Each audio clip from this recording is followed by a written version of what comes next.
morning, everyone. Good morning and welcome to 𝗥𝗵𝗲 Show. Thank you so much for always tuning in because we always appreciate you, and 80% is showing up to your success. And today, Ria, she's going to be taking over the conversation. And, we always talk about real estate and mindset and how together we bridge the gap to your success. So I'm happy and we want to welcome each and every one of you. My name is 𝗥𝗵𝗲. My name is Ria, and welcome to our show. Ria, going to pass the mic to you. Thank you, 𝗥𝗵𝗲. And today's topic is a continuation from the book of Robert Kiyosaki, Increase Our Financial IQ. So let me share my screen with you guys.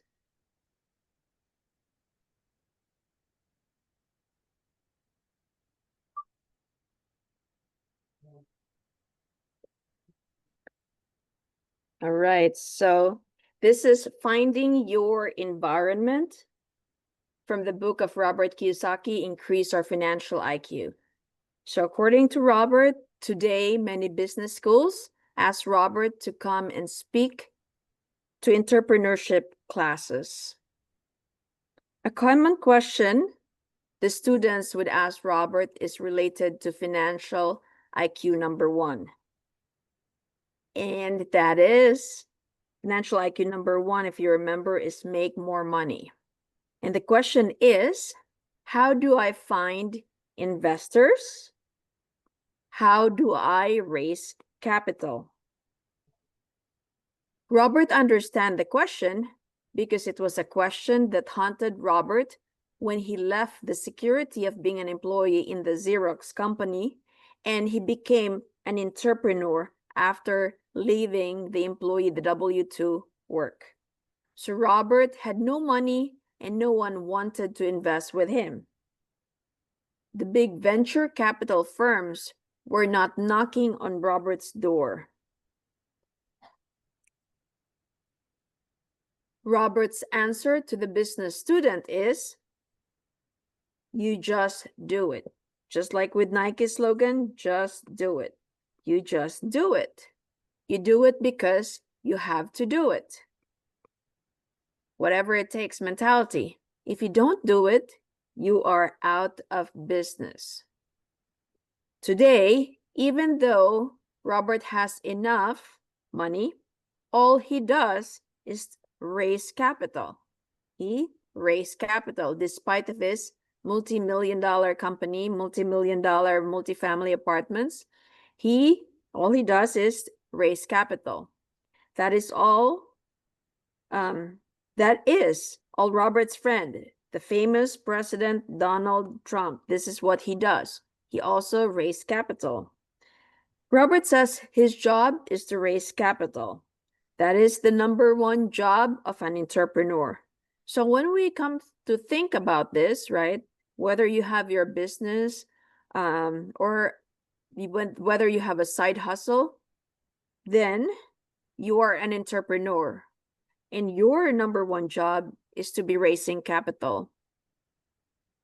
As an entrepreneur, we raise capital from 3 groups of people. So the 3 groups of people is either from your customers. Customers are people who buy your goods or products. Investors. Investors are people who lend you money so that you can grow your business. Employees. Employees are your staff, your W-2, that actually make things happen in your business. Without your employees, then you yourself will be doing everything. So these are the 3 groups of people that we are raising capital. Customers to buy our goods or products. Investors so that our business continues to grow. Either they can be bankers, they can be, sharks, they can be our friends or families. Employees are people who man our business, who does the work for us. So your job as an entrepreneur, so we have to remember, was when you're in the growth phase, right? Even when you're starting or even when you have not starting, a job of an entrepreneur is to get customers to buy your products. So Because if you don't have any customer, then how can you have a business? So your number one job is to get your customers to buy products, to always be selling. I remember my mentor, our mentor, Alka and Ria's mentor is Grant Cardone. Always sell or be sold, right? You're always selling. Even if you don't have a physical product, your product is yourself. So you're selling yourself to get your customers to buy you. Get your customers to buy your products. If you can get customers to give you money by buying your products, or even if you can get your customers to give you money to trust in you, right? Not just by buying products, but to do that, to be a responsible person, to grow their money for your investors, then your investors will give you more money. They will give you more money aside from the first one that they already provided to you. So that means, for example, if you want to buy a house for apartments, so if you are a very responsible person and you grow that money that you lend from the bank, and then when you want to buy the second apartment, the third apartment, you will go back to your investor, which is the bank, and you will say, hey, Mr. Banker, can you lend me the money? And what will the bank give you? He will give you lots of money because you are trusted. You've been responsible with that money that they provided you initially. So if you have employees, your job is to get them to produce and make at least 10 times more money. So remember, if you are starting, if you have not started, if you are already an entrepreneur, you have a business. So I learned this from Robert. If I have employees, or you're still going to have employees, you need your employees to get them to produce and make at least 10 times more money.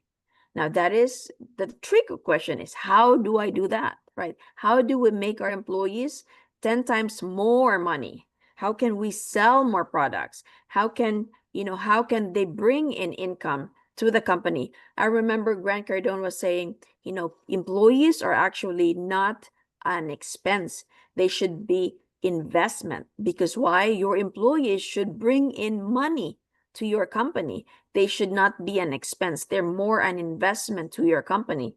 So if you have an employee, or you don't have an employee, or you're going to have an employee, you have to remember that your employees are assets, they are investment, and they should be making 10 times more money into your business.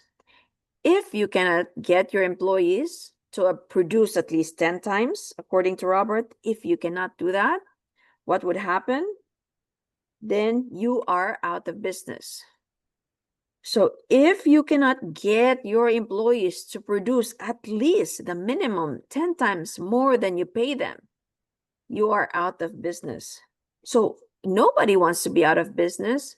So if you're tuning to this show, then it's good that if you don't have a business, or if you're contemplating or just started, when you start, you won't have any employees right away. Your employee would be yourself. So when you grow, you have to remember that an employee needs to make 10 times more than you pay them, so that you will not be out of business.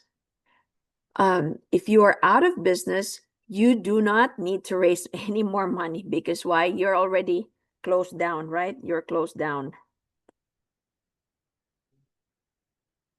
Now, there's a topic from the book, which is still a continuation from the book, Increase Our Financial IQ. The eyes tell the truth. The eyes tell the truth. So while Robert was sharing his views on what it takes to raise capital, Robert watched the student's eye. So I guess what that means is, when you raise capital either to your customers, to your investors, or to your employees, watch how they react. Watch their eyes. The eyes tells everything, according to Robert. So Robert says in 70 to 90% of them, Robert see fear in their eyes. And what their eyes look like, they become glassy. It's like they're about to cry, it's not clear. Their breathing becomes shallow. Blood has flowed from left and right brains and into primitive brain, which is the oldest part of the subconscious mind. Conversely, About 10% of the class chuckle and smile. That means they like the Roberts answer. So when you chuckle and smile, there's more energy. Your eyes are not glassy, it's alive, right? It's clear. Their eyes becomes brighter. They become excited. Oops. They become excited. Where you're chuckling and smiling, when you're happy, they know they can win. They know they can beat their classmates. They know they can become entrepreneurs, despite being in an environment that thrives on fear of failure. All three of their brains are firing in alignment: the left brain, the right brain, and the subconscious brain. So let me know in the comment section below, what is your biggest takeaway for this topic today? And stay tuned for more Alka and Ria show. Yeah, thank you so much, Ria, for sharing. Always, I have one thought on that. When it comes to, like, it always comes down to your perception, right? As to how do you view, has someone, have they succeeded? What does it take to become successful? And, it's always just amazes me as to what goes into people's mind. What are your views on that? Because that was just a thought. What you just said. Yeah, especially now with social media, right? People can flash, fancy stuff, nice cars, which actually they won't know, right? That they actually rented it, or they, Mm-hmm. lavish vacations, right? So Mm-hmm. that's like a pretense where, you're showing success.